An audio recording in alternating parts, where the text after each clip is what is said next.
Донбас, това, още ги не е превзел. Още превзема Авдеевка, превзема Alrighty, Катавия. guys, I'm gonna mute your phone. You mute yourself, Mike. Mike, Mihail, there you go. I just muted you. Alrighty. So, welcome to this Thursday, May 7th.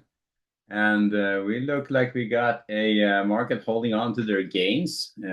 Yesterday, we had a pretty freaking good rally at the end, and NASDAQ definitely did something really spectacular on the upside there. At the end. Pretty darn good. So moving higher with a vengeance and not looking back. So we are in the move out of the middle to the upside.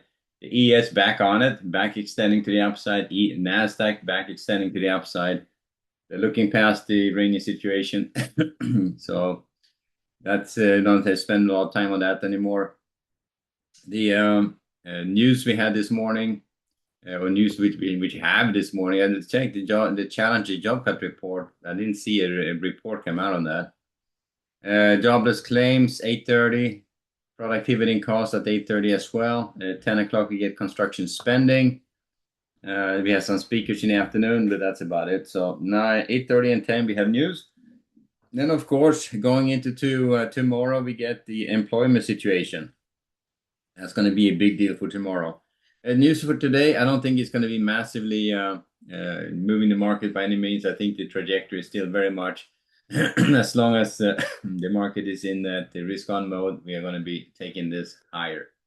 And we're going to trade this as such. Looking at our capital flow and look at this thing here. So we were stalling here at 71.50 for a while.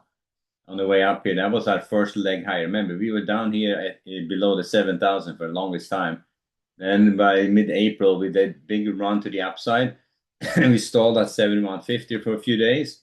And then we got this in earnings here. We got that next leg higher. And this is right in front of all this hullabaloo going on in the Middle East. The market took off, trading higher. But eventually, they just realized, okay, we're looking past this thing. Earnings are great. Things looking awesome. And we better be on the right side of the market. So there you go. And off we go to the upside.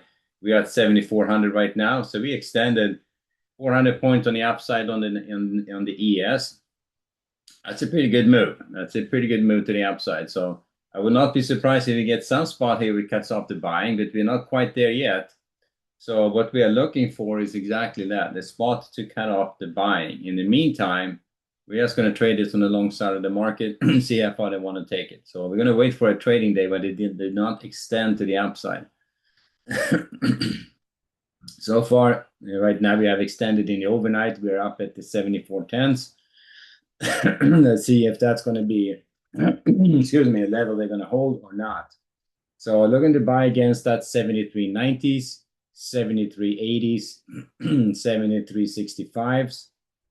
Down to that 73.50s. That's also a level I'm looking to buy against early on.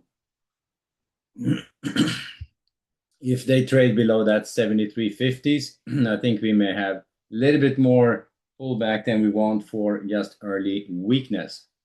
On the way up, not going to be very aggressive on the short side. You see the short trades I take is really just about not finding a good spot to get long against, because you have to be when you have days like yesterday when the better long and the better pullbacks are happening quickly and violently, that it's hard to get on those. And if you start chasing it on the way up, that's your next option. It tends to be a problem if you manage to get in at close to an edge. But right now, looking to buy against weakness, 73.90s, 73.80s, 73.65s, and the 73.50s for rotations up. Potential short here at the 74.10s, and that's about it. So staying in from the long side, it's pretty straightforward when it looks like this. And then what we are looking for is the spot to cut off the buy. When that happens, who knows? I mean, I think it's probably going to be tomorrow. We have an opportunity for that to occur. Either we rally higher, blow up to the upside on the news on the employment situation, or we may have a risk-off day. Who knows? We'll see how that number comes out. But definitely traded from the long side of the market right now.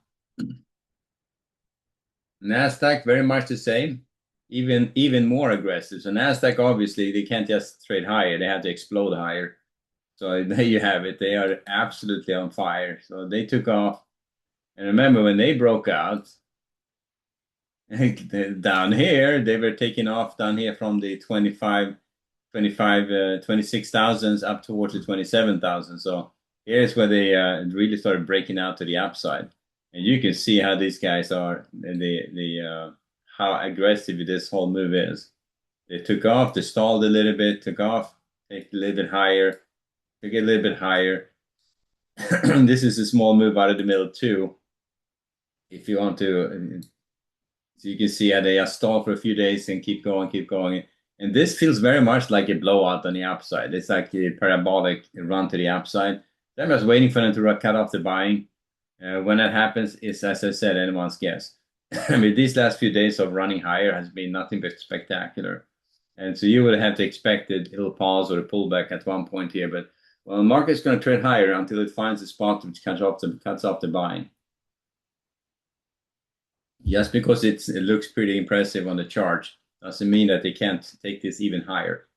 So, and they have a lot of money on the sidelines, who's been sitting there hovering, scared of the conflict, scared of the Mag 7s being so good last year, scared of all sorts of things. And they're kind of, if those guys, that money start finding itself back into the market, which most likely some of it is, that's why we're getting this big move. Yeah, you want to stay on the long side of that, on that part. So looking to buy weakness on the Nasdaq as well. At this point against the 28,700s, the 630s, the 580s, 520s, and I would say below the 520s if they start trading that far down. Maybe I would include maybe the 420s as well. For good measure, that would be a typical Nasdaq move running it that far down. But these first levels are the first one I would look for more aggressively getting long against for rotations up. If they take out that in the 520s, I would start thinking about changing my bias, taking off the long bias, going back range bound. Still looking to buy all the way down to that 420s, but that would be below 420s. I think they're pulling back a lot more than they should. I would reverse the whole pump from yesterday, and that would be a little bit too much to count as just early weakness for trading. All right. So that's always the trick, right? When you're looking to buy against early weakness, how far they're going to take it.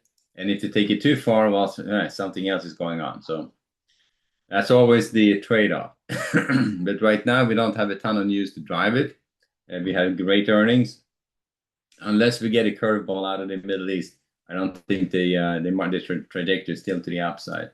And short opportunities against the 740s and the 800 for rotations down, always with a lot of caution.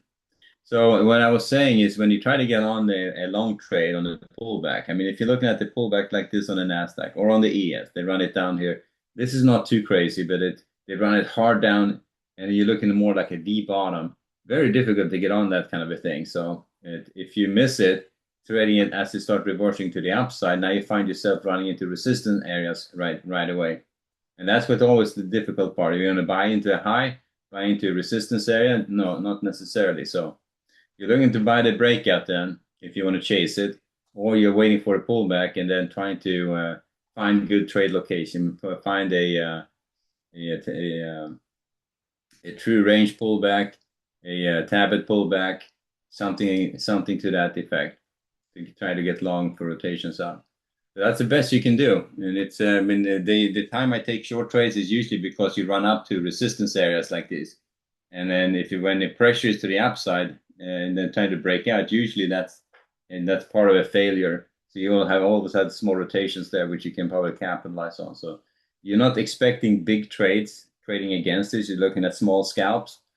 If you're looking for bigger trades, you want to try to get on the long side on the pullback and try not to get caught and run over. Because that's also frustrating. You get caught on the way down, and you had to make it bigger, and then it gets shaken out, and then it just reverses right when it stopped you out. It reverses. And that's, yeah, typical. And that's how the market works, I guess. So that's the ES and the Nasdaq. So trade on both of those on the long side of the market. Looking at the bonds. One market just range bound, not doing much. They traded up and well up towards the 114s. They're backing off the lows. And look at capital flow on that guy. You can see if I fold this together, finally move back up here towards the tractor areas at the 115. That's your attractor area right now. And you can see this whole distribution hasn't really changed a whole lot. They've been drifting down towards the lower end of the range, and now they're heading back up to value. And but when they were down here, there's some more turbulence in the world, and some more action could potentially take that even lower. But it's so far not so much. We're back up, yields backing off a little bit. But I would just trade it range bound right now. Look to sell strength against the 1404s. Look to buy weakness against the 1326, 1320s, maybe down to the 1312s, and maybe try to look for short against that 114, 14 to 16. So that's the range. So about 14, 16, definitely stay on the long side. But I would probably on the in the near term, if they start taking out this area, the 11404s, I would probably stay on the long side and see if they run it up to the 16. So there could be a long trade in there as well on the bonds. I haven't found good setups on the bonds lately, so I haven't put on a trades there. Even if it's sloppy like this, it's just difficult to trade. So waiting for good setups there, and not trying to be super aggressive. If you are aggressive on the bonds, you will find yourself caught, and it will be you'll twist in the wind for a while. On the cryptos, look at silver go. Look at that freaking market. Now this is the frustrating part.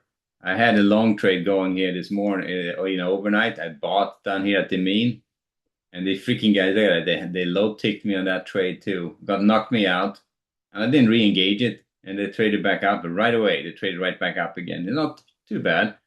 And then they were down here again and ran more stops before this whole move started happening. But this happened like in the like 1 or 2 in the morning. I wasn't going to trade it that late, so I was just sitting in that thing, expecting it at least to retest that high of the channel. But as you said, frustrating when in a low ticket like that and go out. So it's may have to make my stop bigger to avoid that, and it's just frustrating. Anyway, so but to see this run on silver, this is a what is that? 78.50 up to the 81s. That's $2.5 on the upside. That's pretty good. That's a lot of money. Gold hasn't moved a whole lot. Oil's trading lower. And here is another one on oil. I was short oil here against the mean again last night. This one I actually got out of. I did not get stopped out. I got out of this one because I got tired. I had to go to bed. I didn't want to let this one sit overnight. So it's like, okay, I'm just I want to be at least aware when I'm looking at the trade. But I mean, so that one, look at that big move to the downside. That was pretty spectacular. But that happened much late, like at 2 a.m. or something. Anyway, so that's where you have those. So silver, and they may be moving higher with a vengeance. Oil had a big move to the downside. They're down to 93. Now they're kind of going sideways there. But anyway, they're down to 91 now, so even further down. So anyway, so they're definitely tradable stuff going on there. They're not that big, so I mean, it's commission wise it's a little bit frustrating. So you can't scalp it for 10 ticks. That's not going to work on those markets. But it is typical, isn't it? Freaking, I'm thinking that on silver, someone knows where my freaking stop is, because that's like 3 times now in a row. They come right down to my stop, knock me out, and then go right back up again. So, are you kidding me? I said, how the hell did they know that? It's trading for you. I had to make my stop a little bit bigger, because they tend to run the edges, is what I'm thinking on silver. They always run the rotational edges. Anyway, back to the ES and Nasdaq, and here we are, still twisting in the wind. So we've got news coming out in about 10 minutes. So we'll get some coffee, get ready, and we'll go at it from there. So I'll see you back at 11:30 for the next update. So good trading, and I'll see you guys back there. Ready, guys, later.